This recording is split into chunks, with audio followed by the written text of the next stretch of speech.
অনেকদিন কোনো রান্নার রেসিপি দিইনি, তাই মনে হলো শীতের সময় ভালো ভালো ফ্রেশ গ্রিন সবজি পাওয়া যাচ্ছে। তার মধ্যে আমার ফেভারিট হচ্ছে মূলো আর মূলো শাকের এই ভাজিটা, তাই এটা শেয়ার করছি। ভীষণ সিম্পল ওয়েতে বানানো যায় আর খেতেও বেশ টেস্টি আর হেলদিও। যারা শাক বা মূলো বলে নাক ছিটকায় তারা একটু গুগল করে দেখে নিতে পারেন। এই দুটো জিনিসেরই অনেক হেলথ বেনিফিট আছে, তাই শীতকালে এই ফ্রেশ মূলোর শাক ভাজি খাওয়া যতটা জিভের জন্য সুস্বাদু আর পুষ্টিকর, ততটাই শরীরের জন্য ভালো। শীতকালের কচি কচি লাল লাল মূলো বাজার থেকে এনে ভালো করে ধুয়ে শাকগুলোকে আলাদা করে রেখে দিয়ে মূলোটাকে ছাড়িয়ে ভালো করে কুচিয়ে নেবেন, ছোট ছোট চৌকো চৌকো র্যান্ডম স্লাইস।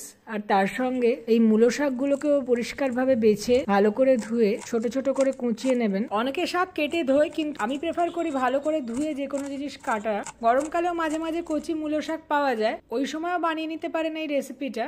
একটা কড়াইয়ের মধ্যে 1.5 চামচ সর্ষের তেল আর তার মধ্যে একটু চিনি অ্যাড করি আমি। এটা মূলোর একটা মিষ্টি মিষ্টি ভাব আছে, তাই ভাজার চিনিটা একটা ক্যারামেলাইজ টেস্ট আর কালার আনে রান্নাটার মধ্যে। আমি দিয়েছি এখানে চিলি ফ্লেক্স, তার বদলে শুকনো লঙ্কাকে কুচি কুচি করে ছিঁড়ে দিয়ে দিতে পারেন। চিনি আর শুকনো লঙ্কার এই কম্বিনেশন তেলের মধ্যে আলাদা একটা কালার এনে দেয় আর একটা পাঞ্জেন্ট টেস্টও। এগুলোকে হালকা নাড়িয়ে নিয়ে ওর মধ্যে দিয়ে দিন কুচনো শাকগুলো, একটু নাড়িয়ে চাড়িয়ে তারপর আবার কুচনো মূলোটা দিয়ে ভালো করে একটু নাড়িয়ে নিন। আস্তে আস্তে জল ছাড়তে শুরু করবে, সেই সময় একটু হিসেব মতন অল্প নুন দিয়ে দেবেন। যে কোনো শাক কিন্তু জল ছাড়ার পর শুকিয়ে যায়, সেই জন্য তার পরিমাণটা বুঝেই অল্প নুন দেওয়া উচিত। আর যদি কোনো ডাউট থাকে তাহলে রান্নার শেষেও নুনটা দেওয়া যায়, কিন্তু আমি আগেই দিই। নুনটা দেওয়ার পর ভালো করে নাড়িয়ে ঢাকা দিয়ে 5-7 মিনিট রাখার পর দেখা যাবে অনেকটাই জল বেরিয়ে এসছে। এই রান্নায় কোনো জল পড়ে না, শাকের নিজের জল এই রান্নাটা তৈরি হয়ে যায়। মূলত কাঁচাই খাওয়া যায়, তাই সেদ্ধ হতে বেশি সময় লাগে না। শুধুমাত্র এই শাকের পাতা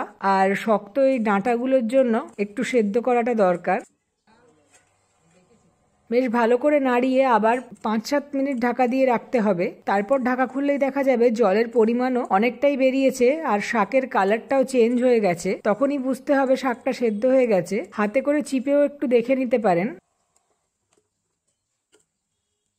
দেখুন এখনো নিচে কতটা জল আছে। একটু ভালো করে নাড়িয়ে ফ্রাই করে ঢেকে দেবেন।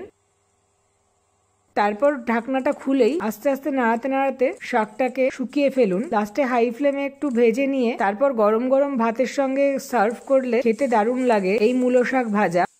মোটামুটি 10 মিনিটের মধ্যে রান্নাটা হয়ে যাবে। নোনতা মিষ্টি টেস্ট হয় এই ডিশটার, শুধু ভাত নয় রুটির সঙ্গেও বেশ ভালোই লাগবে খেতে।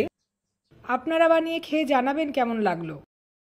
এরপরে আরো 2-1টা রেসিপি আনবো, যেটা আমাদের বাড়ির ট্র্যাডিশনাল একটা রান্না, কড়াইশুঁটির পুলি। তাই দেখতে থাকুন। গরম গরম এই স্ন্যাক্স শীতকালে খেতে বেশ ভালো লাগে। সাবস্ক্রাইব।